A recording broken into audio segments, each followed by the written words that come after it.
But that's for checking on the safety of the technique.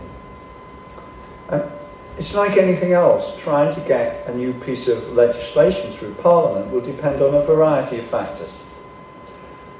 It will depend upon the case that we can make. It will depend upon the need. It will depend upon the religious convictions of people who are involved in this work. But it's also very important that people with mitochondrial disease have a voice.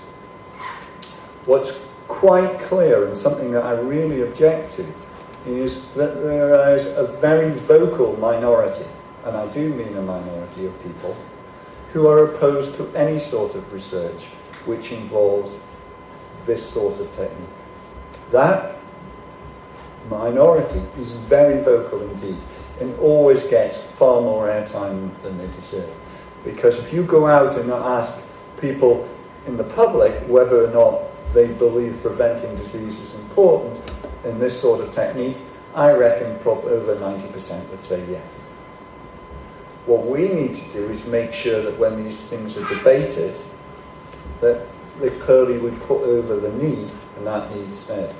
And it was very interesting that there was some ethical debates when this first came out, and one of the main people that's involved in ethics actually used the argument round the other way.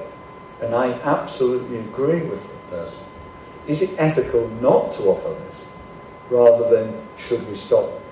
In other words, if we can do this and it's safe, is it ethically right that people don't have the choice? And actually, I personally believe that people, everybody in this room, has a right to make a choice. You've a right to make a choice, and I don't see why your choice should be stopped by a minority viewpoint. But then again, I might sound like I'm campaigning already, but I feel very passionate about this because actually I think this is something that will make a big difference to people's lives. Okay. I think we'll just thank you for that, Doug, and you can step down off your soapbox.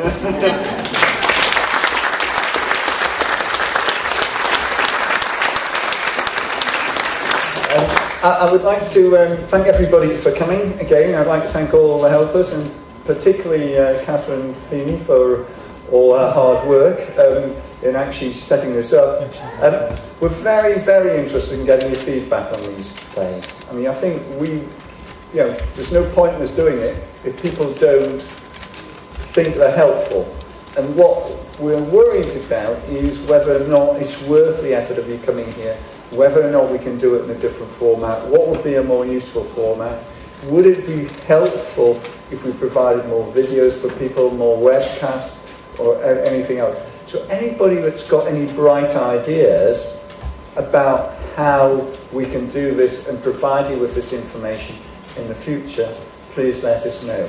The other thing is that some people find this quite a useful forum to actually meet other people, and certainly there's a certain kind of camaraderie for those of you that have actually been involved in clinical trials, for example, which is really nice that you all tend to meet up, and I think that's very beneficial.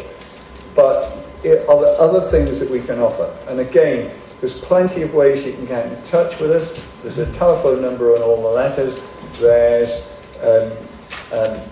Sister Phillips has got a card which she gives to anybody that asks her, and many people that don't ask her.